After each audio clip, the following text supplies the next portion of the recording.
Okay, so they've laid down the groundwork for us here. So let's just kind of quickly review some of what they said and make sure everybody absorbed it. Okay, so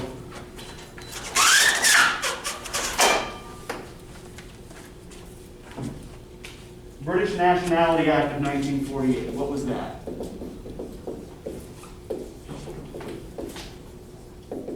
It was an act so that the people who had already came during the Windrush, so that they had came there and they came legally, but they did not have the right to work jobs that many people wanted. And then when more people came, it caused a problem. Well, the British Nationality Act is actually what made immigration from the Caribbean en masse possible, right? So the act was passed first, and then the immigrants started coming in, right?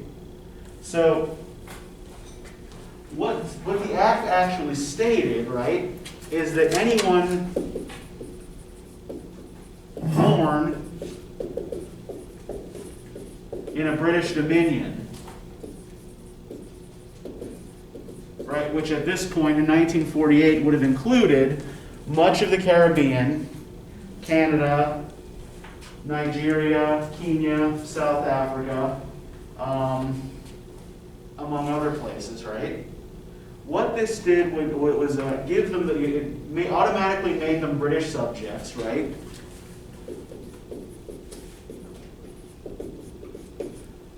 Which means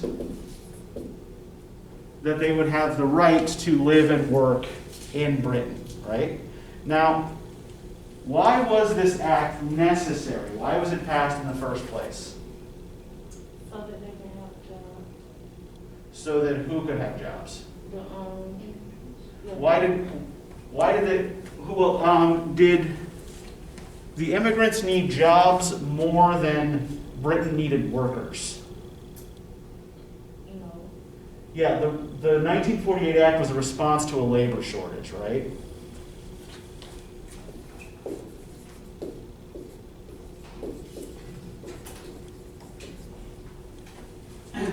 Right. Not only were a lot of British men killed in the Second World War, but because of Nazi bombing campaigns, right, there was a lot of damage done to infrastructure in Britain itself.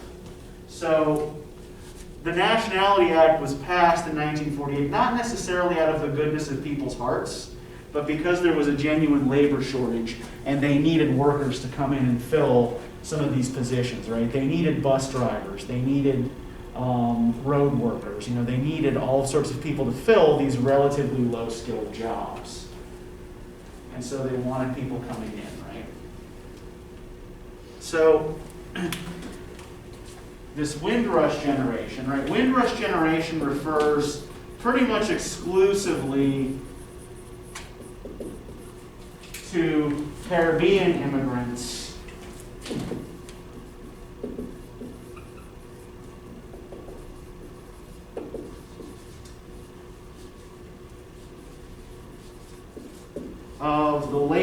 from the late 1940s to the early 1960s. Right, in the 1960s, immigration into Britain started tapering off again. Right, there's a big boom in the 50s, and then it starts to taper off in the early 60s for various reasons. One of those reasons being pushback from people like Enoch Powell and his followers, right? So during this period, there are also differences in who's coming over in different parts of the period, right? I think you guys mentioned this, at least in the early part of this migration wave, right? It was mostly single men who were coming over.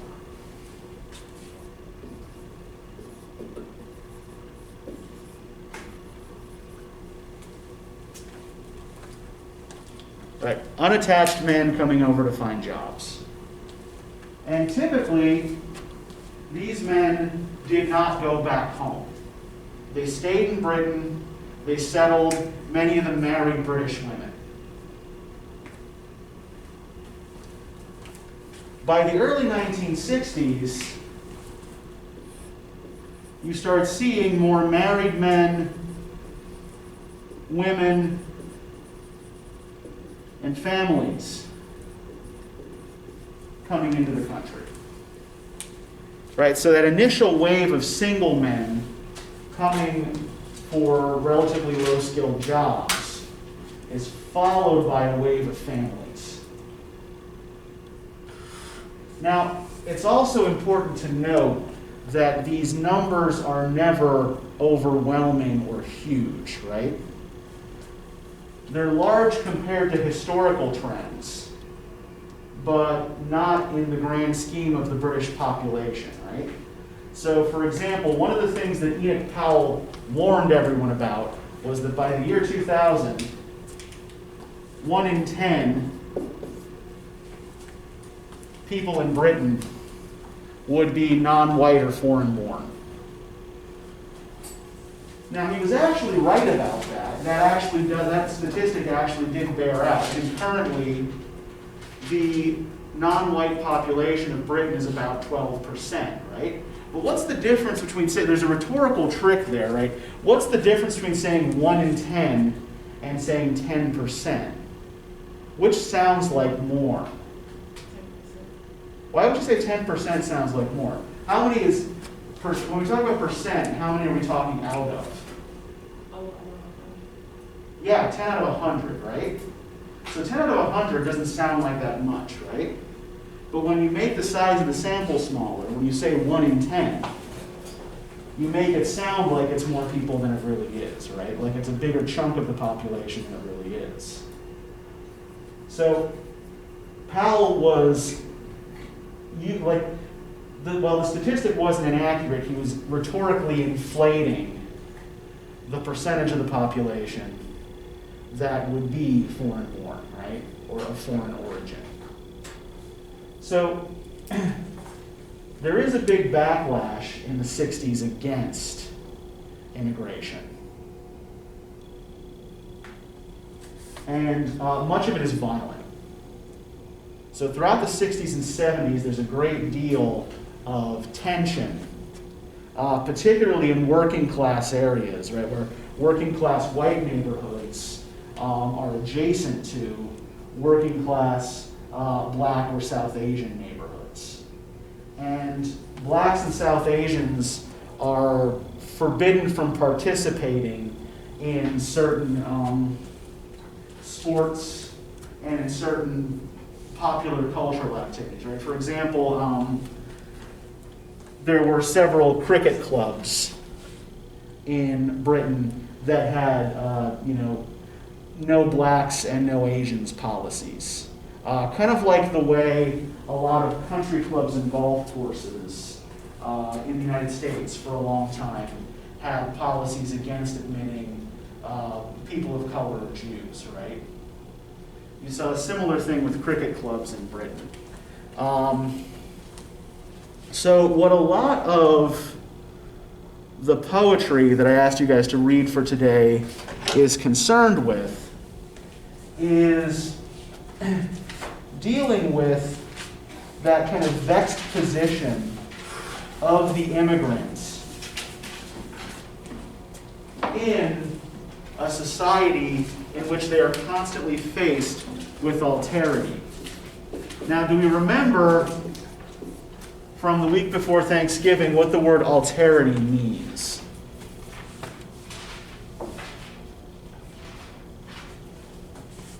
What is alterity?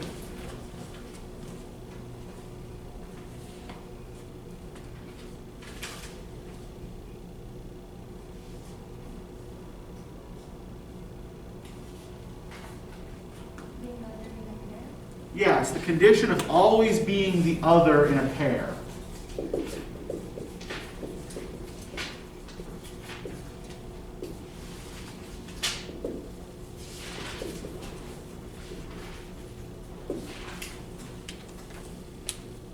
And that's the position that most of the speakers in the poems that you read for today find themselves in, right? Because they are interacting with a dominant culture that views them as other, right? So let's start with the Claude Mckay poem on page 854. Now, Old England predates this immigration wave, right? This poem was written in 1912.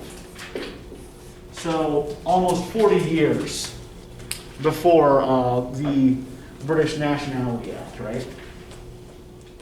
So Mckay is forecasting some of the kinds of things that Windrush generation writers are going to be doing in their work, but he is not himself of that generation, right?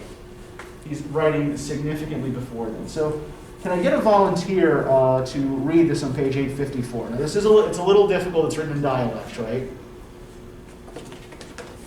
But if somebody could please read this for us. Longing in my depths of heart that I conquer not. 'Tis a wish that I've been having from since I could form Taught. Taught. Okay. Mhm. 'Tis to sail athward the ocean and to hear the billows roar when them ride around the steamer when them beat on England's shore. Okay, so one thing that might make this easier, remember try to keep the rhythm in mind, right? So this poem is written in what's called pentameter. Does anybody know what pentameter is? It's like a rhythm scale? It is, yeah. It's a meter, yeah. It's a rhythm scale. It's for measuring rhythm in a poem, right? So pentameter. Actually, no. Pentameter is actually wrong. This is not pentameter. The line's too long. It's what's called iambic. So what this means is that the basic pattern is unstressed syllable followed by stressed syllable. So what this actually sounds like then is da da da da da da da da da da da da da da. So if we follow along like this in the poem, right? I've longing in me depths of heart that I can conquer not. I'm exaggerating a little bit so you get the rhythm. 'Tis a wish that I've been having from since I could form a taught. 'Tis to sail athwart the ocean and to hear the billows roar when them ride around the steamer when them beat on England's shore. Now there's a particular reason why Mckay is writing in iambs which are not natural to Jamaican speech, right? Iambs are kind of natural to English poetry. You might remember from before Thanksgiving, we read Kamau Braithwaite's essay on nation language, right? He talked about how the rhythms in which Caribbean writers are expected to write don't match their experience of the world, right? They don't have rhythms, like English poetry doesn't have rhythms for expressing the hurricane. What they have are things like the iamb that are relatively gentle and regular, right? So what Mckay is trying to do here is fit his experience into this gentle, regular, typically English pattern.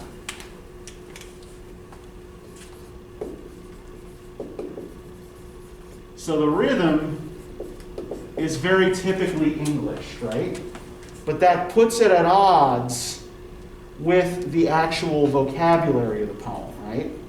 Which is in dialects. So this is on purpose, right? This is intentional. So the meter and the language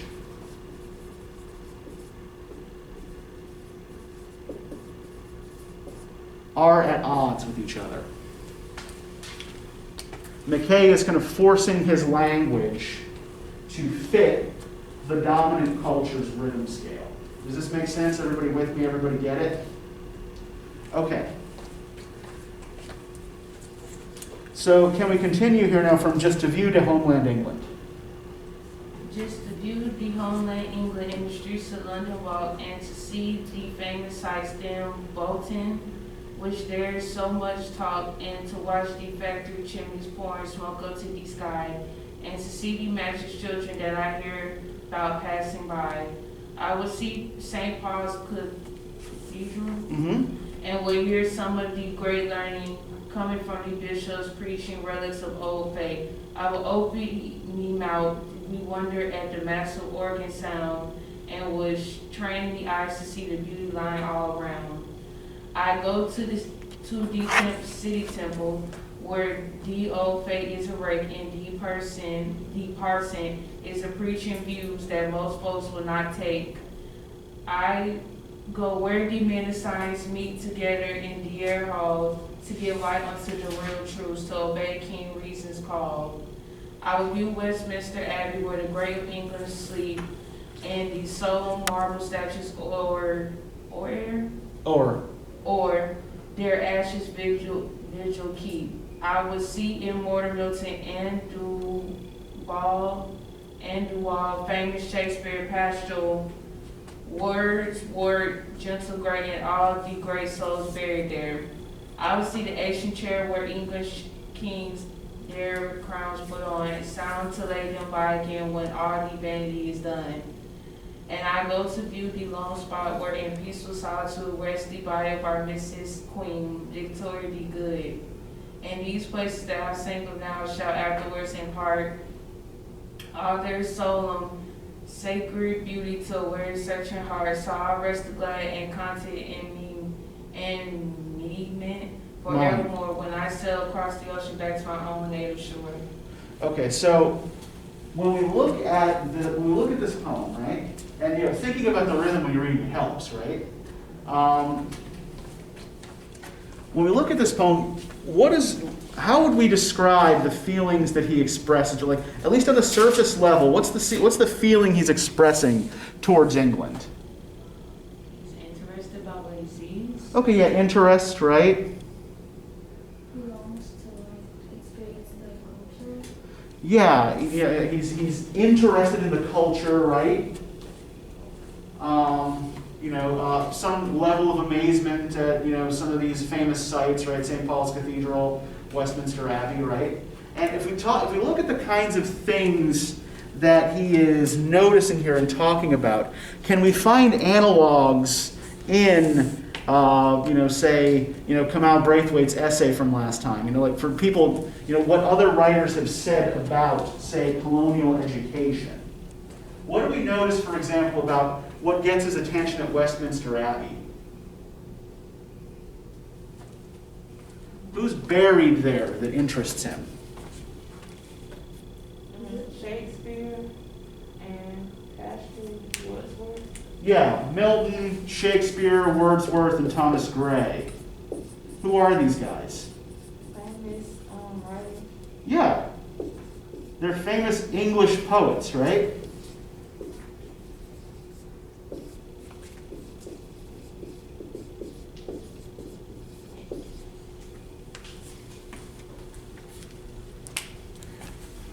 And remember kind of the things that we've seen in texts before, right? Where we talk about these colonial education systems where students are being taught this literature that has nothing to do with their own experiences, right? So like Wordsworth's poems about daffodils being, forced on kids who've never seen a daffodil, right? They have no concept of what a daffodil is. Or these poems about snow falling on the moors when, you're being read by children who've never seen a moor and have never seen snow, right?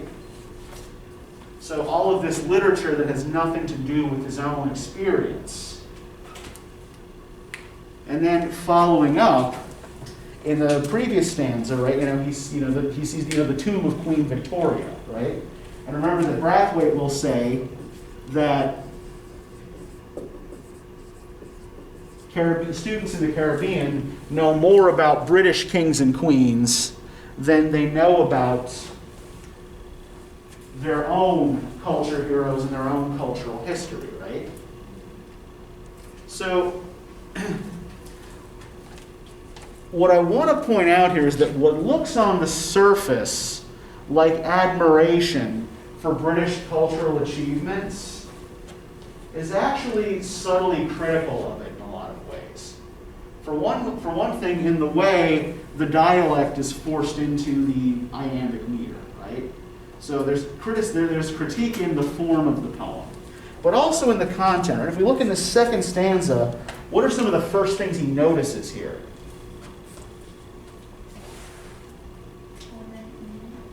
Pardon? Homeland. I can't hear you. Homeland. Well, just to view to homeland England and the streets of London walk, and to see the famous sights and about which there's so much talk, and to watch the factory chimneys pouring smoke up to the sky, and to see the matches children that I hear about passing by. The different things that people always talk about, like what they see when they go to London, maybe like significant sites. Sure, but like what are the sights that he's focusing on in this stanza? Oh, the children and chimneys. Yeah, factory chimneys and little there's children selling matches, right? Does this sound pretty or picturesque? No. Yeah, you got these factories belching smoke into the sky, right? And you got these poor kids walking around, selling matches on the streets, right? Now we remember from a couple of weeks ago the kinds of conditions that workers in match factories and the children who sold matches operated under, right? So the first things that he notes upon arriving in England are examples of pollution and labor exploitation, right?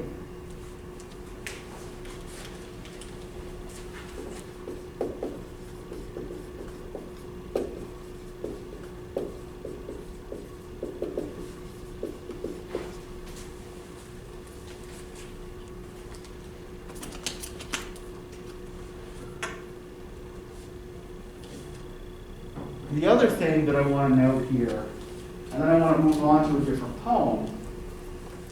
If we look in the last stanza, is he talking like someone who intends to stay? Is this an immigrant's poem or a tourist's poem? Okay, why would you say it's a tourist's poem? Because in the end, he says, when I sail across the ocean back to my own native shore.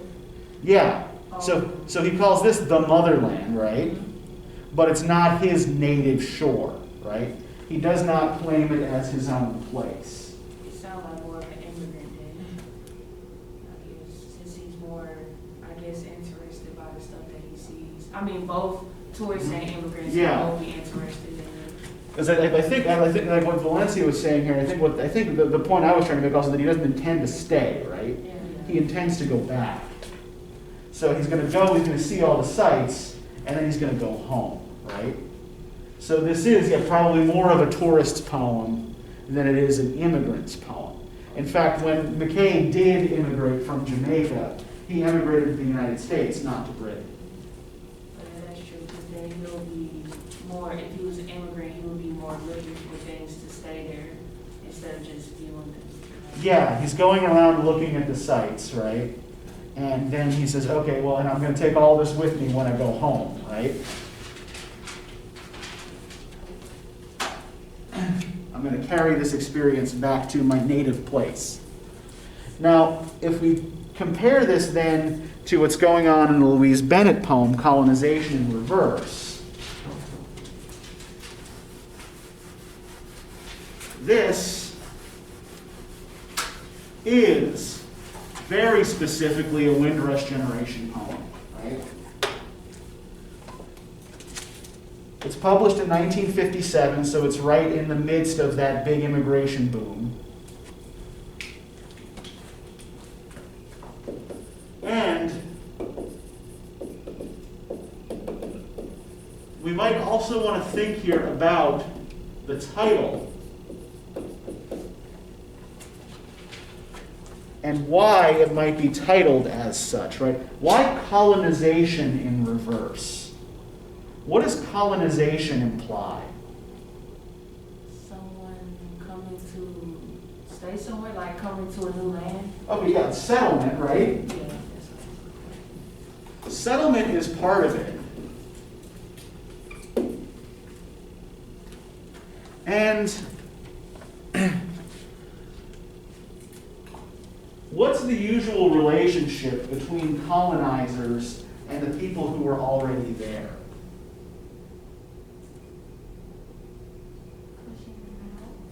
Yeah, taking over and pushing them out, right?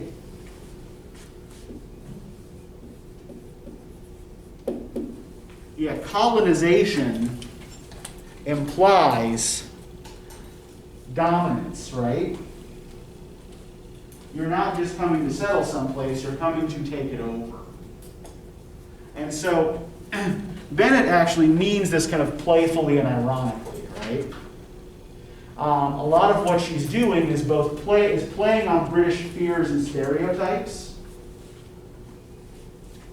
but she's also kind of reminding, I think, the British of what their role in colonizing Jamaica and the islands that Bennett calls home was, right? So if we look on Colonization in Reverse, page 858, can I get someone to start reading this for us from What a Joyful News, Miss Maddie? What a joyful news, Miss Maddie. I feel like the heart wise bird. Jamaica people colonizing England in reverse. By the hundred, by the thousand, from country from town, by the shipload, by the plane load, Jamaica and England bound. Them will pour out Jamaica, everybody's future plan is to get a job and settle in the motherland. What a Islam, what a people, man and woman, old and young, just a pack of them a baggage, and turn history upside down. Some people don't like travel, but for sure them loyalty, them all open up cheap fares to England agency. And week by week, them shipping off them countrymen like fire, the immigrant and populate, the seat at the empire. Oh no, see how life is funny. Oh no, see, the turnabout Jamaica live proud, box bread out of English people's mouth. But when them catch in England and start to play the different role, and some will settle down to work, and some will settle for the dough. Jane said that dough is not too bad because they paying she £2 a week. She seek a job that suit her dignity. Me, said Jane, will never find work at the rate how she look. For all day she stay upon Aunt Van couch and read love story books. For the devilment in England, them face war and brave the worst, but I'm wondering how them going to stay colonizing in reverse. Okay, so there are a couple of points in the poem that I want to focus on here. First off, the idea that the people who aren't themselves going, right, are arranging travel for those who do, right?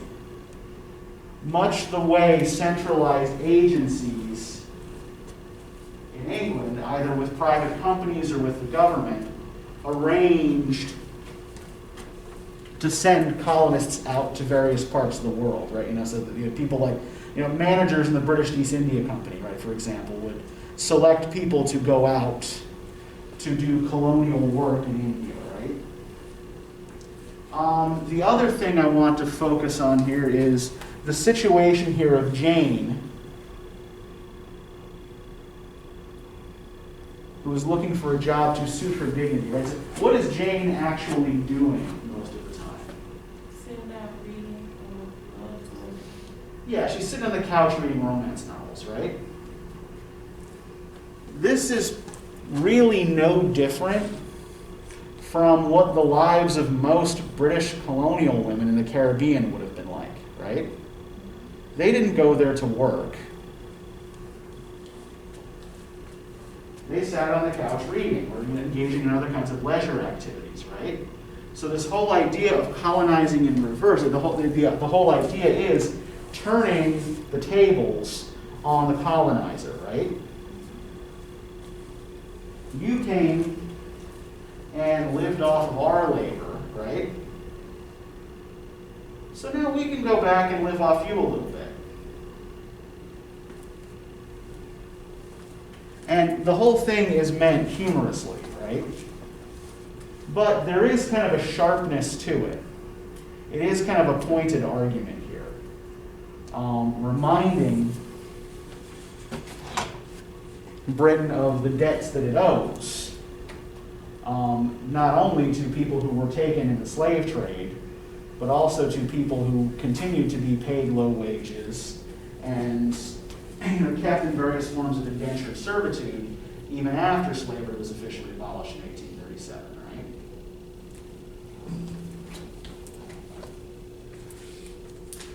So let's move there to the Grace Nichols poem on page 882, which is much more recent and is not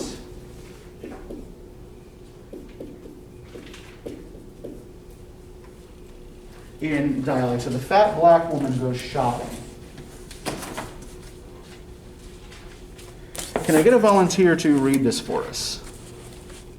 I've crossed an ocean. Wrong poem. Wrong poem, yeah. Yep. Shopping in London winter is a real drag for the flat black woman going from store to store in search of accommodating clothes and the weather so cold. Look at the frozen thin mannequins facing her with grin and the pretty face sales gals exchanging slimming glances thinking she don't notice. Lord is aggravating. Nothing soft and bright and billowing to flow like breezy sunlight when she walking. The fat black woman curses in Swahili, Yoruba, and nation language, and under her breathing all this journey and journey, the flat back woman can only conclude that when it comes to fashion, the choices lean nothing much beyond size 14. So what are the two poles of tension between this poem? Right? What two ideas are pulling against each other in this poem?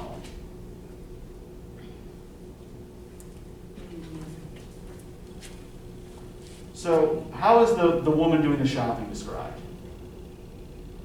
What's the descriptor that's attached to her?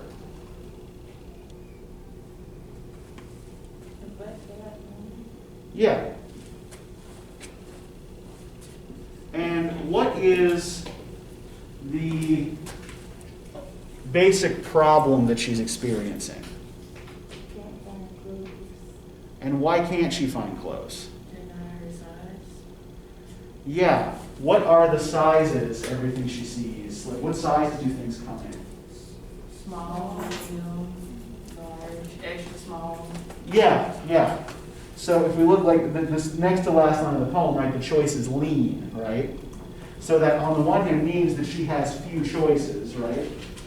But also means that the clothes that she is looking at, right, the clothes that she's shopping for, are made for skinny people, right?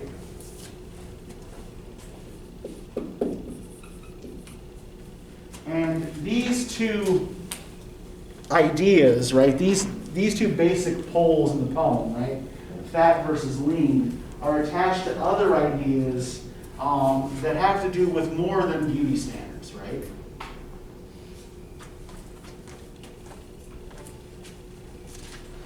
So, for example, what is the time of year in which this is happening?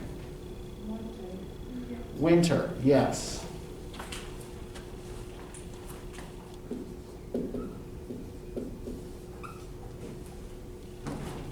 So already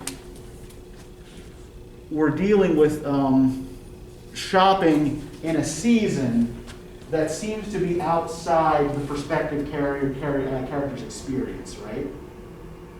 Winter is something she's not, that's not part of her own cultural experience. She comes from warm places. And this idea of coldness is kind of baked into this idea of leanness as well, right? All of which is associated with Britain and with England.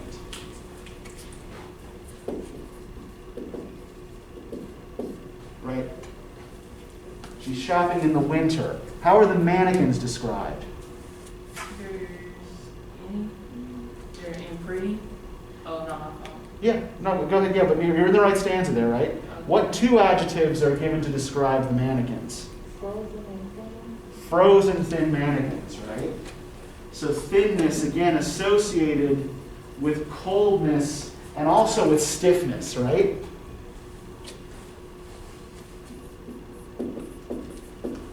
Right, right? The mannequins are frozen because they're cold and because they don't move.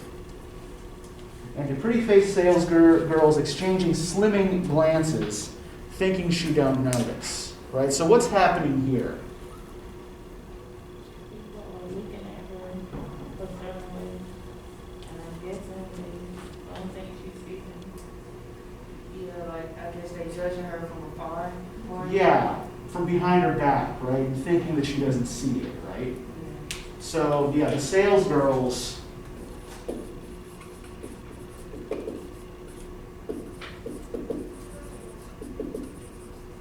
are judging her. Now, what about the kinds of things she's looking? So, what's the first thing we're told about the kinds of clothes she's looking for?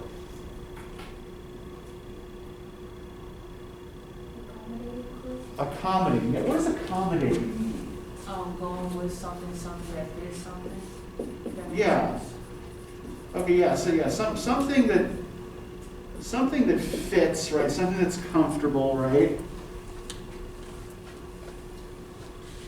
It fits a certain situation, like depending on the event or something.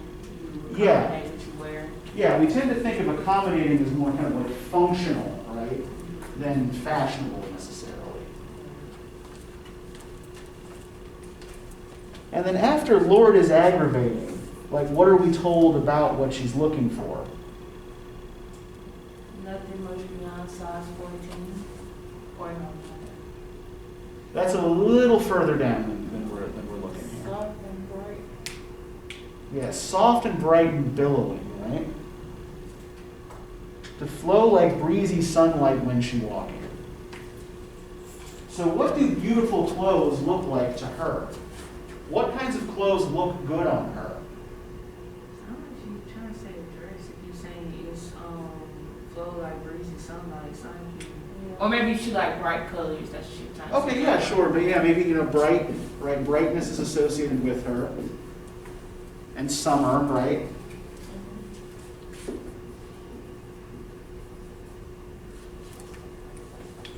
But yeah, the kinds of clothes that she's looking for, the way that this is described, she's looking for kind of loose, flowing clothes, right? Which would be, on the one hand, kind of more culturally familiar than tight clothes, and would also be, more comfortable and more attractive on a variety of body types, right?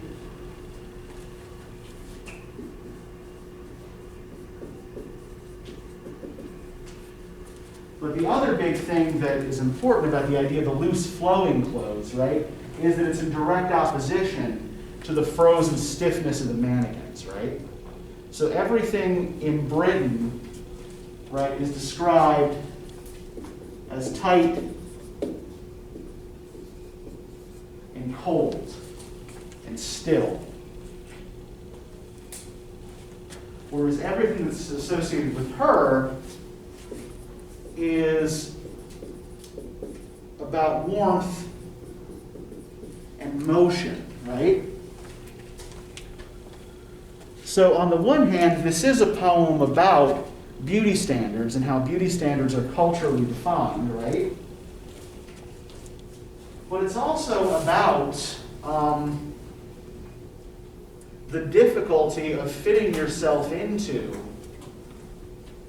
a different cultural context, especially when that cultural context isn't exactly doing what it can to welcome you, right? From the judgy behavior of the sales girls to the coldness of the weather and the tightness of the clothes, right? There's no proper fit for the woman in the poem in Britain. Right, she's still like it's 1984. This is nearly 40 years. So Mckay was writing almost 45 years before the Windrush generation, right? This is about 40 years after it gets underway, and these problems of cultural fit, right, are still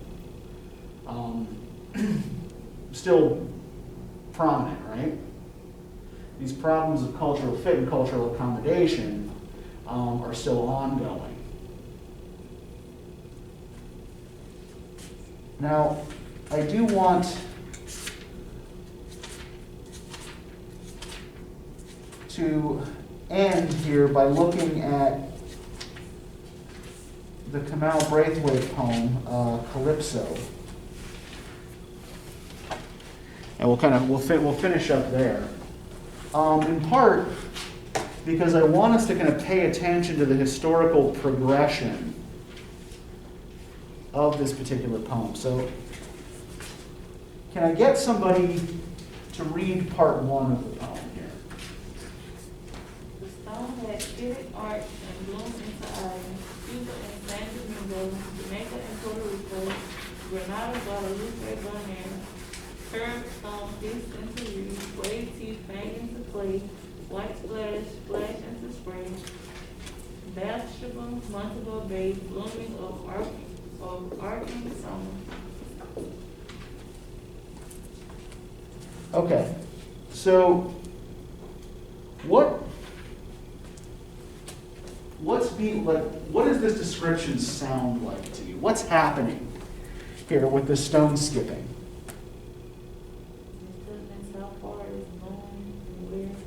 Okay, the stone had skidded, arced, and bloomed into islands. So what's happening if the stone is blooming into islands? Where are the islands coming from? Yeah, this is something like a creation myth, right?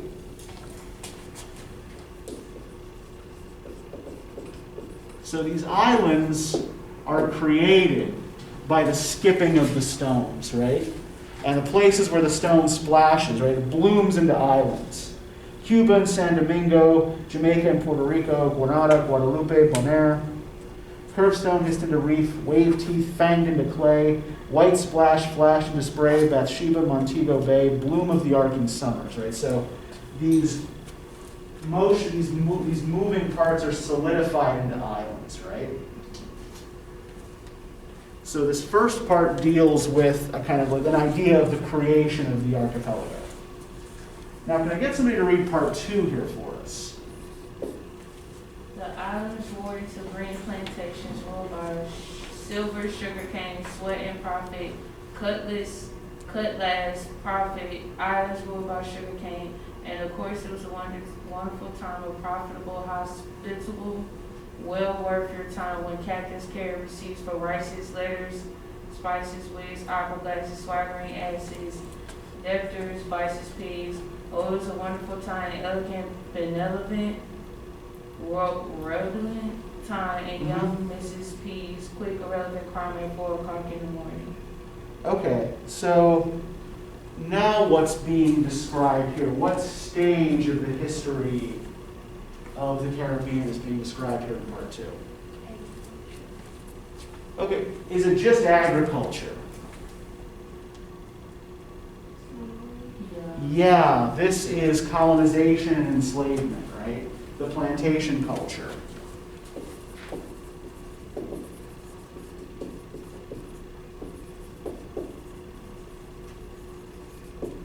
And let's look at the language that Braithwaite uses to describe this stage, right? The islands roared into green plantations ruled by silver sugarcane, sweat and profit, cutlass profit, islands ruled by sugarcane. What's a cutlass? Does anybody know? Okay, so a cutlass is a big curved sword of the type that was favored by pirates, right? I think you're thinking of a machete, right? Oh, okay. But So I was thinking of yeah, but a machete is similar, right? You need, a machete is used for cutting sugarcane as well. But I get what you mean. Pirates, they do always carry a certain kind of sword. You're right. Yeah. So then there's this implication of piracy, right? As well as that connection to the actual activity of cutting the cane with something like a single-bladed sword, right? And of course, it was a wonderful time of profitable, hospitable, well worth your time, when captains carried receipts for rices, letters, spices, wigs, opera glasses, swaggering asses, debtors, vices, pigs. What's the general tone adopted here?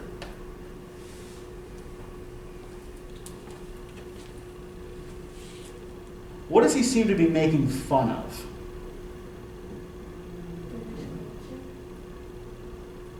Okay, yeah, on a certain level he is making fun of British culture, but it's more specific and pointed than that, right? Let's think back to some of those texts we read about the slave trade early in the semester, right?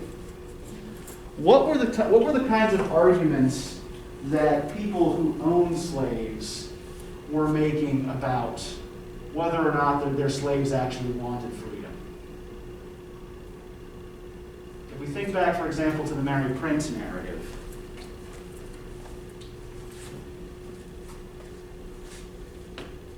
the plantation owners tended to make the argument, right, that their slaves didn't really want to be free, right? And there was a good deal of nostalgia throughout the 19th century in particular for the old plantation culture, right, and for the old slave culture, right? Not, among white Britons, particularly living in the Caribbean, right? So what he's making fun of here is white nostalgia for the plantation culture.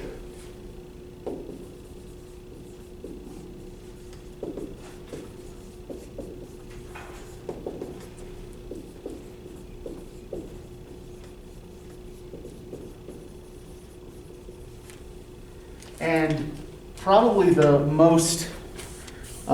sharpest little bit of mockery here is in the last two lines. Young Mrs. P's quick, irrelevant crime at 4 o'clock in the morning. Does anybody have any idea what that quick, irrelevant crime might be? Stealing tag. Pardon? Stealing something or running away. Oh, she's not stealing anything. She is running out to meet a black lover. That's the quick, irrelevant crime here, right? So the reference here is to the mixed racial makeup of the Caribbean, right? That really what this plantation culture left behind was a lot of mixed race people, right?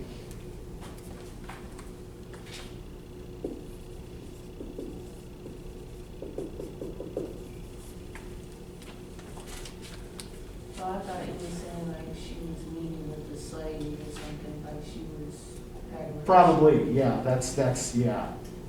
Yeah, that is what's happening. Yeah.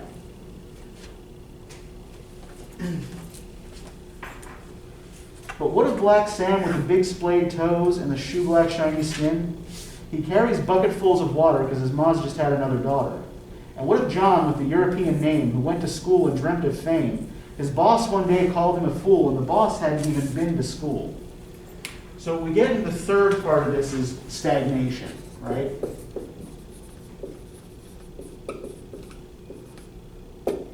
And this kind of glass ceiling. Right? People being stuck. Right? Even with his European name and his education,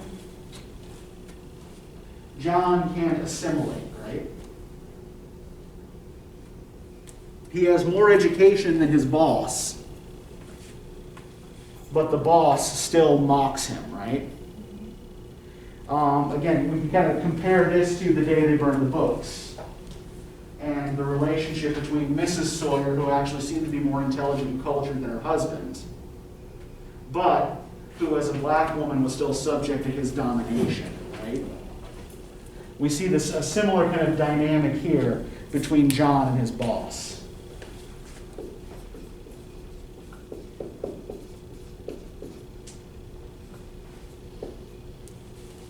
And then the final part of the poem. Can I get somebody to read part 4 for us? Some steel drum, steel drum.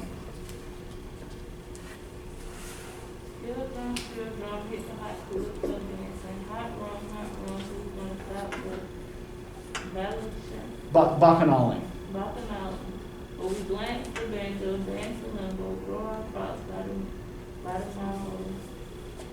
Have loose morals, gather corals, father our neighbors' quarrels. Perhaps when they come with their cameras and straw hats, sacred pink tories from the frozen north, We should get down to those white beaches where if we don't wear breeches, when it becomes an island dance, some people doing well while others are catching hell. Oh, the boss gave our Johnny the stack, though we beg him please take him back. So the boys now migrating overseas. Okay, thank you. So, what's happening in stanza in the fourth section here, right, is reference to stereotypes from the perspective of tourists, right? What we have here is the kind of performance that island people put on from tourists who come from Britain or the US, right? The things they expect to see. They expect to hear steel drum bands. They expect to see all this dancing and partying, right? They expect to hang out on the beaches. But all of this leaves no room for educated Johnny with the European name, right? So what does Johnny end up having to do? Yeah, and I think the word migrating is, this isn't just meant to be a kind of dialect thing, right? What Braithwaite is specifically doing, he's combining words together to refer specifically to black immigration.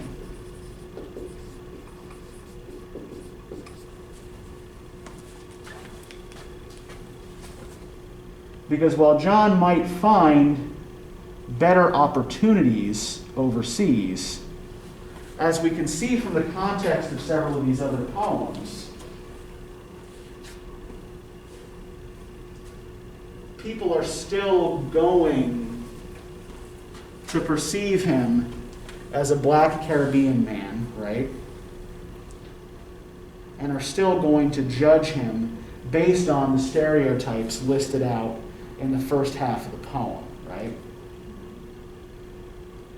So he may be leaving a place, but even in leaving that place, he maintains a certain kind of identity in both its positive and in both its positive aspects and the negative stereotypes it carries with it, right?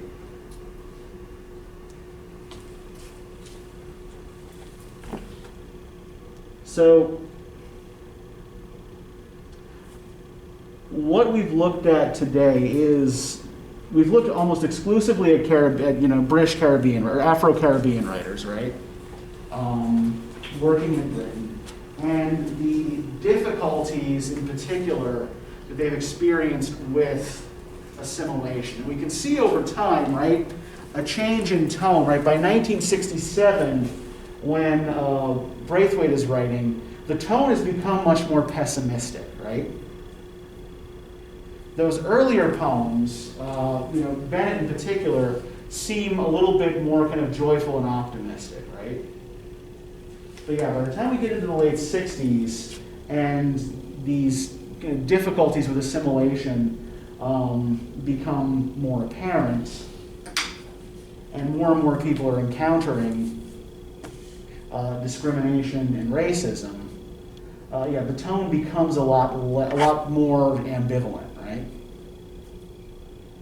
Okay, so that is really kind of all I have for you today. Remember, next time we're doing review for the final exam, right? So bring your questions about the exam.